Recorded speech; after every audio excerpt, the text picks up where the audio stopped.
Bonjour à tous, bienvenue dans cette nouvelle vidéo. Alors aujourd'hui nous allons voir les sorties de jambes. Pour l'occasion j'ai le plaisir d'accueillir Laurie Billeret, professeure de judo et future psychomotricienne. Allez, c'est parti!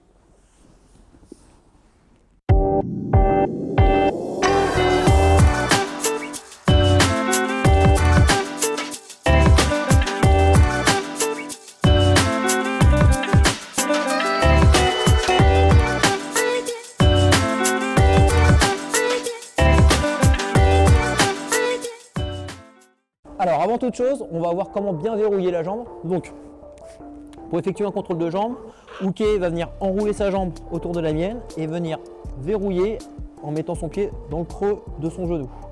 Alors, s'il veut faire un double verrouillage, il va venir contrôler ma cheville avec son pied. Et là, il peut tendre la jambe.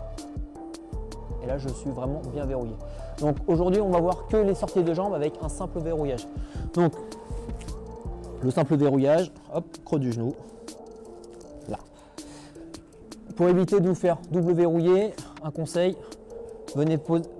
toujours venir poser le pied du côté de la fesse. Si vous posez le genou, là, votre pied est exposé et vous faites double verrouiller. Alors, première sortie de jambe qu'il faut absolument connaître. Donc, je me suis fait verrouiller simplement. Là, je vais venir contrôler la tête de Uke avec le bras du côté où je me suis fait prendre la jambe. Donc le principe c'est vraiment simple, contrôler le haut puis sortir le bas. Ça sert à rien de sortir la jambe si Uke peut s'échapper. Donc je passe ma main derrière le cou de Uke et coller son bras sur son visage pour venir faire un contrôle bras-tête. Dans la plupart des cas, c'est impossible à faire avec la main. Donc, je vais poser mon front sur le tapis. Et avec ma tête, tout simplement, je vais remonter son bras. Quand ma tête touche la sienne, là, je contrôle. Pour finir mon contrôle, je vais venir déshabiller Uke. Donc, je prends ma veste et je vais venir serrer au niveau de l'aisselle le plus possible. Là. Je tâtonne au maximum.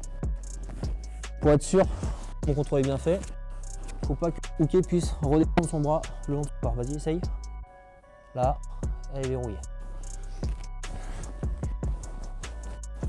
Quand j'ai fait ça, tout simplement, je vais poser ma tête sur le tapis. Je me mets entre pieds. Si remonte un peu ta jambe. Voilà. Si mon genou n'est pas complètement libéré, c'est un petit peu plus fort. Voilà. Je vais venir secouer un petit peu là. Là. Dès que mon genou est sorti, tout simplement, je vais venir le poser sur le côté et glisser. Tout en gardant le contrôle bras-tête très fort.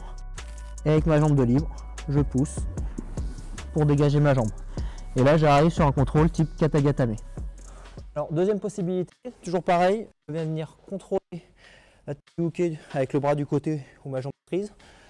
Exactement le même départ. Je passe ma main derrière sa tête. Je viens contrôler son bras. J'attrape le bas de veste.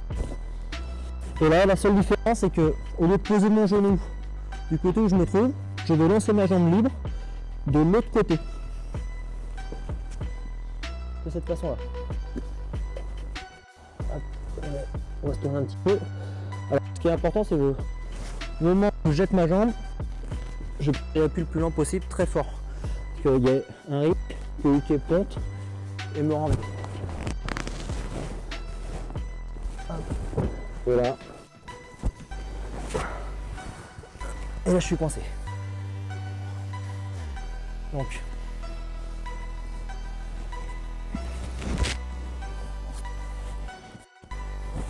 Là, je jette ma jambe. Donc, faut pas oublier, j'ai aussi ce contrôle-là qui empêche Uke de tourner. Donc, c'est important de le maintenir très fort et par l'appui, comme ça, j'ai deux sécurités. Quand je suis dans cette position-là, attends, déplace un petit peu s'il te plaît. Voilà. Quand je suis dans cette position-là, je vais venir attraper la jambe qui est au niveau du genou en le tirant à moi. Et avec le pied de libre, je vais pousser sa jambe en retirant les fesses. Et là, je sors ma jambe. Contrôle de la tête. Mon genou est déjà sorti. Je jette ma jambe. J'attrape son genou là, au niveau du pantalon. Je tire à moi. Et avec la jambe libre, je viens pousser sur la jambe qui est dessous. En reculant les fesses. Voilà. Cette partie-là, elle est un petit peu délicate parce que j'ai vraiment pas d'appui. J'ai pas d'appui derrière. Donc il faut que je sois hyper vigilant au niveau de saisie du haut. Tout qui me renverse. Et rapidement, je me replace et je termine mon contrôle sur une sorte de yokoshi okami. Alors, troisième possibilité maintenant, je vais venir contrôler la tête avec le bras opposé à la jambe qui est prise. Donc si c'est ma jambe droite qui est prise, je viens contrôler la tête de Uke avec mon bras gauche. Et comme tout à l'heure, je vais coller son bras sur la tête de la même façon. Je pose mon front sur le tapis, je ramène, tête contre tête. Et là, je déshabille le pan de veste pour venir donner à ma main. Voilà. Quand je suis ici, on se tourne. Voilà. Quand je suis ici, je vais venir monter mon bassin, venir poser mon genou contre sa hanche. Quand j'ai fait ça, je viens m'asseoir. Donc toujours pareil, là c'est une position où je ne suis pas très stable, j'ai pas d'appui derrière, il faut que je sois hyper vigilant. Des fois que Uke lâche d'un coup, ponte, il faut vraiment que je sois vigilant en maintenant le contrôle au niveau du haut. Et là, comme tout à l'heure, je vais venir attraper le genou et avec ma jambe qui est dessous, ma jambe libre, je vais venir pousser sur sa jambe en reculant les fesses. Quand mon pied est sorti, je me replace, je fais le yokoshi. Je vais venir contrôler avec le opposé, je ramène le bras sur la tête, je contrôle avec le bas de veste. Petite rotation, attention effet spécial, on n'a pas encore beaucoup de caméras. Je pose, j'espère que vous voyez bien. Je vais venir poser mon genou contre sa hanche et je viens m'asseoir. Je tire le genou à moi et avec mon pied libre, je pousse sur sa cuisse en reculant mes fesses.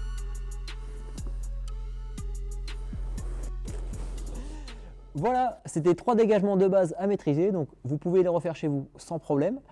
Mettez-moi dans les commentaires ce que vous aimeriez voir comme vidéo, donc j'essaierai vraiment d'y répondre. Je ne vous ai pas oublié, donc j'ai eu des demandes pour Harigoshi, Tai Otoshi. Je les ferai, pas tout de suite, mais je les ferai prochainement.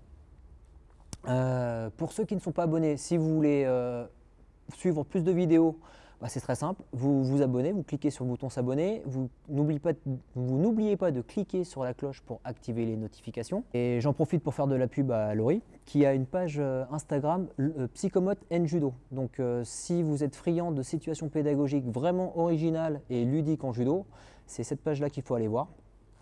Je vous mettrai le lien dans la description. Et enfin, pour vous remercier d'être resté avec moi jusqu'au bout, enfin d'être resté avec nous jusqu'au bout, je vous offre un programme d'entraînement de 3 séances hebdomadaires. Donc, pour ce faire, vous me mettez juste votre email après avoir cliqué dans le lien qui est inscrit dans la description et vous le recevrez dans votre boîte mail très rapidement. Voilà, à bientôt!